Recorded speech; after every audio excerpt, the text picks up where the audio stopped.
Hello, I'm doing a review for this book, The Vegetarian Myth by Lierre. Wow, this book was amazing, life-changing. I bought this book purely because I was so impressed hearing Keith speak on women's rights that I was prepared to read anything she'd written. Not that I'm obsessive or anything. Beautifully written, The Vegetarian Myth charts Keith's experience as a vegan, trying to be sustainable without killing other life, coupled with the truth that she discovered later.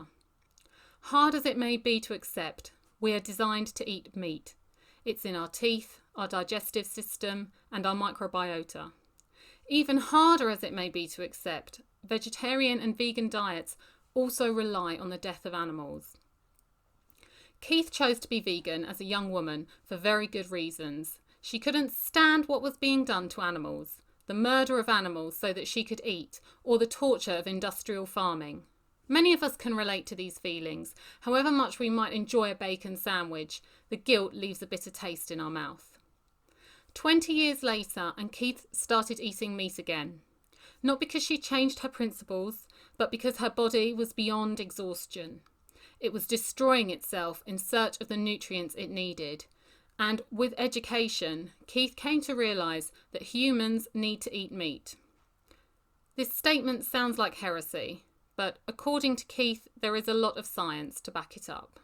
Although this book focuses on vegetarian diets, it is substantial in its presentation of overall human diet. And this is a really important read, whatever your diet.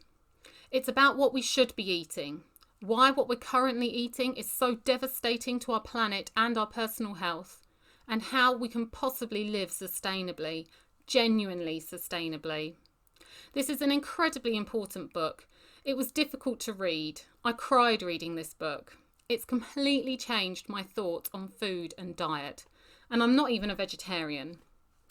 The book follows three main arguments for not eating meat: moral, political, and nutritional. In all areas, Keith excels. Not only does she show that whilst these driving arguments are valid, not eating meat is not the answer. It's a powerful book, so prepare yourself for some strong opinions. Page 3. The truth is that agriculture is the most destructive thing humans have done to the planet, and more of the same won't save us. The truth is that agriculture requires the wholesale destruction of entire ecosystems. The truth is that life isn't possible without death, that no matter what you eat, someone has to die to feed you. Keith points out that people are so disconnected from their food that they are ignorant of the scale or the details of the problem. We have no way to judge how much death is embodied in a serving of salad, a bowl of fruit, a plate of beef. We live in urban environments, in the last whisper of forests, thousands of miles removed from the devastated rivers, prairies, wetlands, and the millions of creatures who died for our dinners. We don't even know what questions to find out. We don't even know what questions to ask to find out. For someone to live, someone else has to die. In this acceptance, with all its suffering and sorrow, is the ability to choose a different way, a better way. Most people who don't eat meat and or meat products make these personal restrictions because they care about animals. They see the awful pictures of industrially farmed animals and they don't want to be a part of that. There's nothing wrong with that. Anyone who sees those pictures and fancies a steak afterwards is not mentally normal. The problem is that the vegetarian diet relies heavily on industrially farmed crops, and they cause just as much death and destruction to life on Earth. When Keith was a vegan, she was not satisfied with simply making this lifestyle change. She wanted to know more about how her food was grown. Keith looks in detail at the methods of industrial arable farming, and it's fascinating. Life is a cycle. Not only do animals eat plants, but plants eat animals. You can buy boxes of blood and bone meal to help your tomatoes grow. What do you think is in them? Why do you think they help the tomatoes grow? The blood and bone meal add nutrients, including much needed nitrogen, to soil, which many plants like to use and not many put back in the soil, legumes being an exception to the rule. Manure can add nitrogen, although again it's an animal product and that animal's life matters. Blood and bone meal are natural sources of nitrogen. Is there a non-animal alternative? Of course, and it's much worse. Right now, fossil fuel provides the nitrogen to grow crops the world over. Synthetic fertiliser is what created the Green Revolution, with its 250% increase in crops. As a vegan, Keith didn't want to use animal products, but she concludes, so our choices actually, were nitrogen from dead reptiles or from living ruminants. My garden wanted to eat animals, even if I didn't. I wish I could go back 10 years and tell my younger self, the day will come when you have a flock of pigeons and you'll spread their manure and bury their dead among the berries and apples. And you'll cry when you do it, but not just because it's sad, because it's holy and it's been done well. You've closed the circle and it will open your heart. You'll have chickens too, and ducks, geese, guineas. They'll eat the bugs, you'll eat the fruit, the eggs, the meat. They'll accept you, come to you for help and cuddle sessions, and you'll love them. Can we love and respect an animal and then eat it? Keith highlights how disconnected people are from how their food has been nurtured and how much happier people are with this situation, rather than knowing the truth.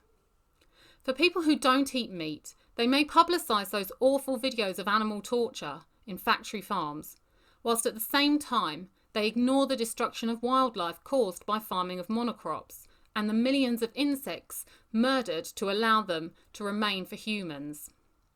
Keith makes the reader consider which lives are important and worth saving: the farm animals, the wild animals, the insects, the plant species wiped out to allow the industrial farming of monocrops, the soil destroyed and depleted with every harvest. The answer is that they're all vital for sustainability. Keith's experience of trying to grow salad without killing insects illustrated this perfectly. How much easier it is to ignore the death when purchasing lettuce from a store. Keith's eventual solution was to use birds like chicken and geese to eat the insects. But even here she had to accept the death. Even if she didn't eat the chickens, she had to accept that when the chicks were born, male ones would be murdered. A brood of chickens can't take more than 1 or 2 cocks. And even if she tried to house the males separately, they would fight constantly. There is always death in life. No one wants death, especially when we think about it personally. But to live, we have to eat. And to eat, something has to have died. And even plants need to eat.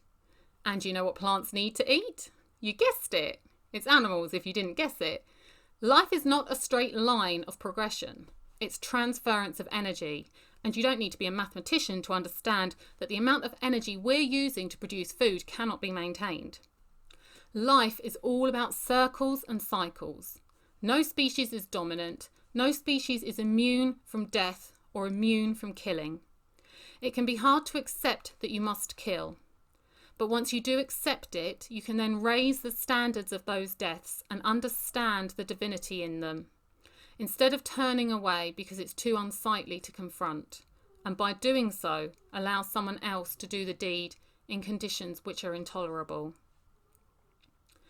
Keith talks about the interdependent relationship between humans and their monocrops. Who domesticated who? Or who is more domesticated?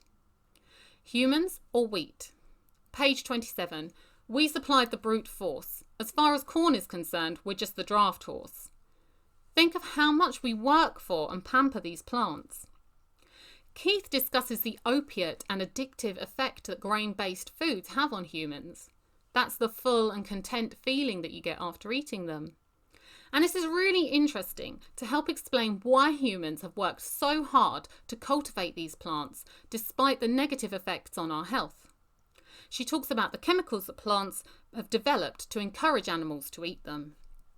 Too much of this and the potential animal helper is a useless addict, but just enough and the addict can do a lot for the plant and will do whatever it takes to get more, like conquer the world. Food for thought indeed. Keith also isn't afraid to confront that many people on strict plant-based diets look woefully underweight and undernourished, something we're usually too polite to acknowledge. Having looked at the moral reasons for not eating meat, Keith moves on to the political argument. This is the argument that with a vegetarian diet we can feed the world. Again, sustainability is what we need, and it's not what the food industry does, whether it's pushing meat or plants. Keith talks about the green revolution of the 1950s, fueled by man-made nitrogen, which massively increased grain harvests. This led to a propaganda push to encourage people to eat more grain-based foods. It's allowed the dominant suppliers to effectively put out of business more sustainable farmers globally, as this massive surplus can be produced at such a low cost, no one else can compete. It also encouraged industrial animal farming. Because of the surplus of grain products, it became much cheaper to keep animals in a shed and feed them grain. Keith speaks graphically about animal factory farming, and not just the awful things we can see, but also what's going on inside the animals, such as her description of what happens when you feed a cow grains instead of cellulose. At no point does Keith defend industrial animal farming. But animal farming doesn't have to be like that. Yes, eating grain directly is less water intensive than eating grain-fed beef, but why eat either? Animals integrated into appropriate polycultures destroy nothing. Mixing arable and pastoral farming is better for sustainability because each needs the other. They shouldn't really be separated at all. Animals and plants belong together. Keith also points out that arable farming needs nutrient-dense land. So much of the world's nutrient-dense land has been destroyed, and it is destroyed through the unsustainable farming of monocrops. Most arable farming land is heavily fertilised, and those fertilisers are often reliant on heavy fossil fuel production methods. For less nutrient-dense land, what will grow naturally, for example grass, can be grazed by different animals and give a much better nutrient return. If we accepted eating more local animals, then it would be easier for them to live sustainably. So that could be cows, deer, zebra or antelope, depending on where you live. And although you may be able to grow a lot of produce on an arable plot compared to how many animals could graze on it, you can't grow crops on most of the land without fertilisers and irrigation. And the nutrient levels of the meat compared to the plant products is immensely higher for what we as humans need. Yes, you heard that right. Humans need to eat meat. Monocrop farming is cheaper than producing meat, so there is a bigger markup on the products. That's all you really need to know for why grain and plant-based diets are encouraged. Keith talks about the problem of overpopulation, and it's a really horrible subject. Basically, hunter-gatherers needed a certain area to hunt and forage. With the introduction of agriculture, more people could be fed on less overall land, so you have a population explosion. Since the Industrial Revolution, we've been able to extract ever more from the plant's resources, and the population has again exploded. But as Keith points out, we were already living on drawdown when the agricultural revolution took over, gradually destroying the fertile topsoil, always looking for new land to cultivate and eventually turn to dust. In the modern era, we're using fossil fuels to fertilise the soil. The wetlands are gone, the rivers are drained, the grasslands have been turned to dust. We are almost out. Most people think science will save us, but we cannot keep sucking the life out of the planet. We cannot keep growing in population size exponentially. Keith was also intelligent enough to accept that hunter-gatherer communities were by no means ideal in how they treated their members. There is no easy answer. The move to agricultural societies allowed civilizations to develop, with its pros and cons. And what allowed this development was surplus. Surplus sounds good for everyone, but in practice it was a means of power for whoever controlled the surplus. Don't be confused that the surplus was shared out to make sure everyone got fed. That utopia has never been realised. These centralised hierarchies put the bulk of the population at the bottom of the social pyramid. 80% of the population was in slavery or serfdom in the year 1800. Why? Because agriculture requires back-breaking labour. Agriculturalists need surplus because they're sedentary. Enslaving that many people requires an army to keep them enslaved. The surplus produced needs an army to store and protect it. And the destruction of land necessitates imperialist expansion, which needs an army and the surplus to feed it, i.e. more agriculture. The third section of the book is based on nutrition. It pulls the previous two sections together and it blew me away. I'm not vegetarian or vegan, but I do have a low meat, high carb diet. Not anymore. This book convinced me. I'm not whimsical with my diet, but I am convinced by the arguments put forward in this book. So convinced that I'm not even going to attempt to summarise them. I recommend everyone reads this book and then evaluates their diet, particularly if your diet is low on meat and high in carbohydrates. If you would like quick information on this, I recommend watching some YouTube videos with Dr Michael Eades. He's someone Keith refers to in the book. Keith rigorously explains how humans need to eat meat. Like it or loathe it, our evolution from leaf and fruit-eating ape to upright, large-brained, tool-mastering super predator was powered by meat. Lots of meat. The high-carb, grain-based diet that we have today arose from the agricultural revolution and its potential to be easily storable and therefore power-creating.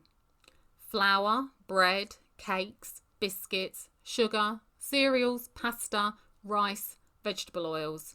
We're not designed to eat these things. This was literally my diet. This diet is strongly linked to what we know as the diseases of civilization. For all civilization's successes, the real achievement of the agricultural revolution has been the large and stable power base that it has given to the keepers of the surplus. Everyone and everything else pays, from people to the planet. And just as agriculture has displaced species-dense communities with its monocrops, its diet has displaced the nutrient-dense foods that humans need, replacing them with mononutrients of sugar and starch. We eat the foods our culture provides, we get sick, but then everyone is sick. Who doesn't know someone with diabetes, cancer, heart disease, arthritis? So no one questions it. This is when I cried reading this book. As basic as the food we eat, we're so misled. We accept our diseases and then look outward to how we can treat them, when we should be looking inward at what we've put into our bodies and how unsuitable it is for human consumption. And it's not just minor ailments, it's life-affecting, life-changing and life-ending illnesses. Pain and misery that we don't have to go through. Keith understands the reasons for not eating meat. Not wanting to hurt animals, wanting to save the planet, wanting to make sure there is enough food for everyone. But Keith argues very well that not eating meat doesn't solve these issues, and it is also destroying our health. The reason for animals suffering, the planet being destroyed, and people not having good food to eat is because of industrial farming and the other modes of civilization. Starving your body of the meat it needs does nothing to stop that. And then there's soy. Read the book. There's too much to summarise. In the final section of the book, Keith tries to look forward from meat-free diets. The current industrial meat farming processes are as unsustainable as the plant versions. Keith is quick to remind the reader of the horrors of factory farming and to promote high welfare and local produce. Although considering this is a global issue, and as she has pointed out herself, there aren't enough resources to sustainably support a population of anywhere near our size. That leaves us with an incredibly difficult and complex problem. What can we do? Eat locally, seasonally, and more important than anything, eat sustainably. Are the processes involved in your food building or destroying topsoil? These are personal solutions, although clearly global solutions are also needed to end the powerful grain cartels that have decimated our planet and impoverished people everywhere, as well as seriously messing up our health with their products. Rotation techniques help, but a longer rotation system would be better. One that allows some rewilding of the area. This will allow more richness of the soil. Animals will die and fertilise the soil. This is doable. There still needs to be some wilderness that is left untouched, and that's okay. That can also feed us. It benefits the surrounding ecosystem, and we can forage responsibly. But we need to accept the cycle of life to be sustainable. What about community projects? It sounds airy-fairy, but if we planted fruit trees along streets, rotated crops and animals on sections of green space or unused green space, if these were done as community projects that taught adults and children what food is and where it comes from, it all sounds a bit pie in the sky, but do we want to live or not? So here are the questions you should ask. A new form of grace to say over your food. Does this food build or destroy topsoil? Does it use only ambient sun and rainfall? Or does it require fossil soil, fossil fuel, fossil water, and drained wetlands, damaged rivers? Could you walk to where it grows, or does it come to you on a path slick with petroleum? Obviously, this is going to take more effort than picking a box of something up from the supermarket. And we're all busy enough, I get it. But considering that most illness is diet-based, and that without a functioning ecosystem we will die, and it will likely be a horrible, violent end as resources disappear, perhaps it is worth more of our attention. Come at it from whichever angle matches your passion. The answers nest around the same central theme. Humans have to draw their sustenance from where they live without destroying that place. To end, this book was excellent. I loved Keith's writing style. She was very honest, humorous, very passionate, outspoken, and not afraid of offending. I really go for all that, especially when it's non-fiction. I am in awe of how much reading Keith has done in order to support her book. Many books were referenced, and I have a big list of further reading. That's great. Okay, here it is, one more time. Okay, thank you.